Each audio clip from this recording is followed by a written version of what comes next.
Kayla, does it look like everybody's back? Back. Okay, this is the public meeting of the Human Resources and Labor Relations Committee, and we were going to begin our meeting with the presenter to talk about labor relations. Rhea, would you please begin that discussion? And we also have Susan Cameron on there. Rhea? Thank you, Trustee Flood. I just have a quick, about 3 brief updates.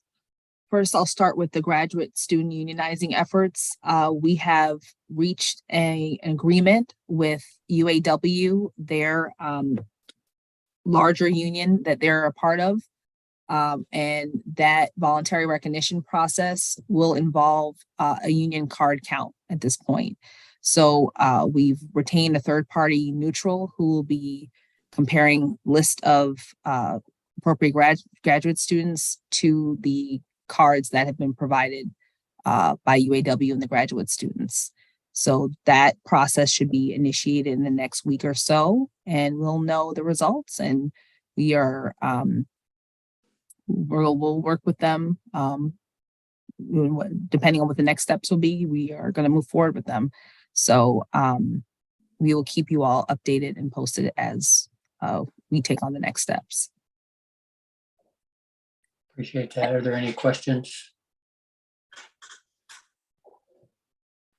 And then bargaining updates for the Teamsters, the police bargaining unit, and PATFA, who is the part-time faculty unit. We have offered counter proposals to those unions recently, and they are going to convene with their members and then get back to us, and we should be meeting shortly thereafter in the next few weeks. So we're just waiting to hear back from them in relation to our counter proposal. Thank you. Please continue. And then distance education. So we were scheduled for a hearing August 22nd and 23rd, tomorrow and Wednesday. And unfortunately, even though preparations have been underway for a while, an unexpected event happened on the union side. And so we will not be able to have that hearing and that fact finding to address the distance education payments this week, but our council is working on having that arranged, the next hearing date arranged as soon as possible. And we'll keep you posted on that as well. Thank you.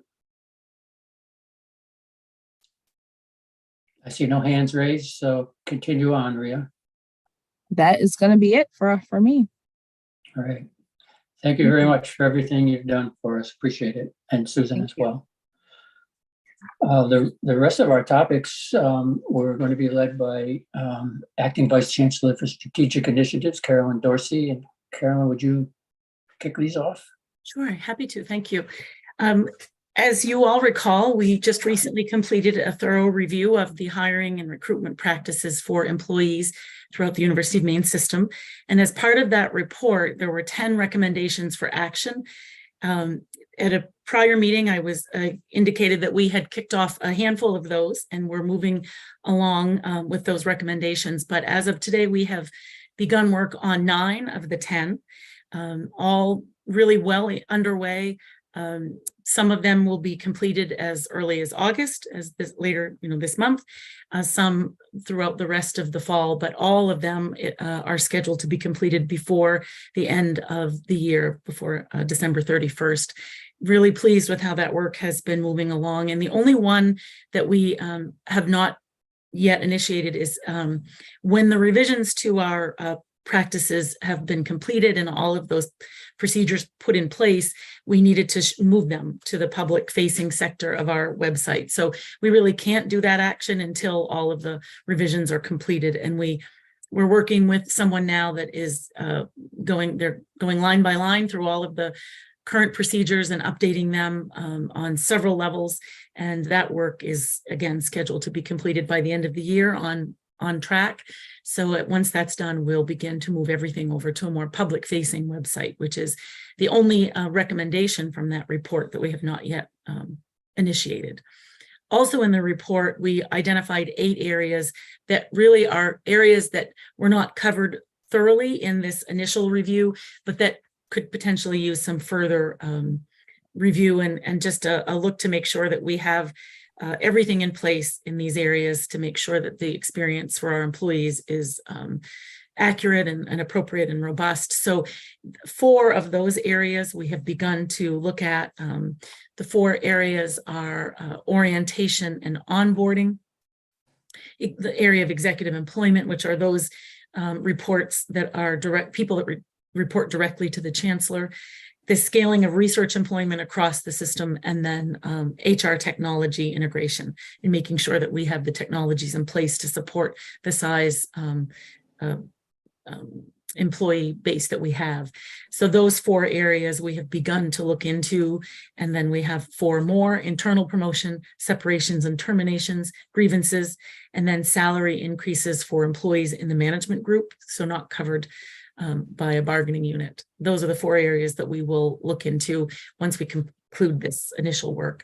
So just it's been a really positive experience taking the information that came back from that review and being able to look at current structures and current practices and applying best practice to that and making those adjustments. So I'm very, very pleased with the work and the people that are moving that forward, and we'll be able to give you an update at the next meeting.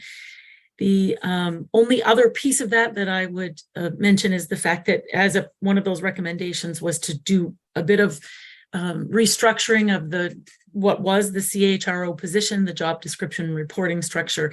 We've worked on that with several folks from across the system leadership, and also conferred with trustees.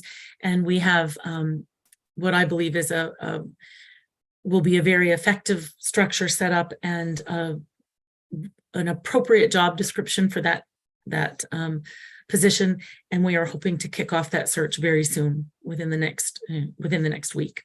So more to come on that, but very excited about being able to begin to recruit for the CHRO, the leadership role within our HR area. So happy to answer any questions you may have, but the work is moving forward and I'm very pleased with the progress. Thank you.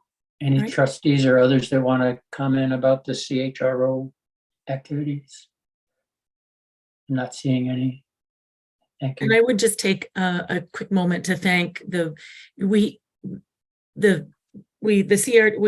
are vacant. The CHRO role is currently vacant. And then the person who would sort of have been considered the number 2 received a really incredible offer, and was something that she didn't want to pass up. So certainly pleased with her ability to move into a different type of a career role. So she did that, and in doing that left the university. So there were 2 key positions that are vacant right now, and the folks in HR have been incredible about stepping in and picking up pieces on an interim basis and making sure that this work continues. So just want to publicly thank all of the people across the system and at the campus level who've been so helpful in keeping this, either the reviews and the updates, or just the day-to-day work continuing. So they're doing a great job, and I appreciate all the work that they're doing through this.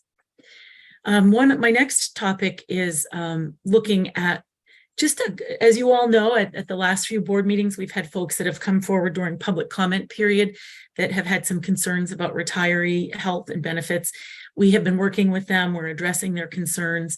And one of the things that we're excited about implementing, the retiree group has a group that meets monthly, and they meet with system staff to talk about concerns and to get updates.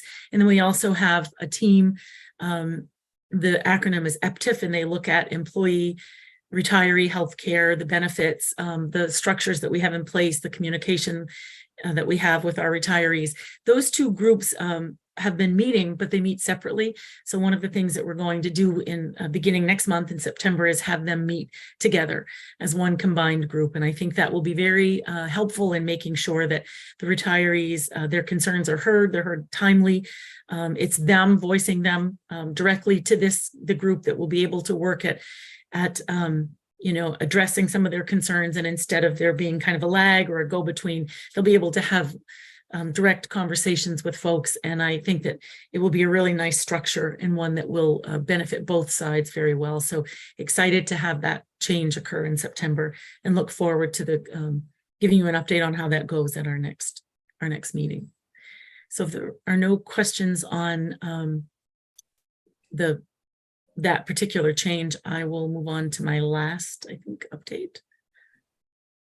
So the final update that I have is each, and correct me, Kayla, if I am incorrect in this, but each one of the committees of the BOT, they put together a working plan, which is supposed to be an overview, sort of either monthly or by date of committee meeting, a plan as to what types of reports you would expect to see. So I know, having come out of the academic affairs side before this appointment, a lot of what we did was calendar based. We would always look at the tenure and promotion of faculty at a certain time of the year. We would look at academic programs throughout the year, but things that we would say, you would always expect that in November, you're going to get this update, and in February, you'll get this update. So we're trying to put that together for this HRLR committee. It doesn't have as many standing reports as perhaps, Ryan's finance group or the team that looks at academic affairs. It has fewer reports. So as we put it together, what I wanted to do is share that version with you, but just have you think about data points or areas that you find of interest that you would like to have become part of perhaps our annual reporting. We can certainly include it in the plan, and would be happy to hear from you now, or I'm planning to send out after this meeting an email that again just circulates the draft plan and asks for any input on reports that you may be interested in seeing that aren't listed, or areas of updates that you may not be getting that you would like to get. So I'm happy to get that input so we can turn that into the board office. Trustee Riley. Thank you, Carolyn. I just want to thank you for all the work you've put into this. The board's been exceedingly interested in getting the personnel policies updated and getting a leader in CHRO who can really take this on, particularly around the health benefits. And so the combined efforts are really, really significant. And I wonder if the work plan ought to include regular updates from the CHRO directly, so that we have a better sense of those challenges and how they're being met. But I really want to thank you for taking this on and moving this agenda. Yep. Thank you. No, I'm really pleased with the progress. We have been able to look at all of the concerns and break them out and work with the departments, and some great ways to address it, oftentimes coming from those folks that are doing the work that just, when they had a chance to be heard, they were able to talk about a better process and a better plan. So I think that I'm really pleased with the way it's coming together and look forward to how it continues to evolve. So thank you. Any other questions, or any questions about things that may not have made it to the agenda?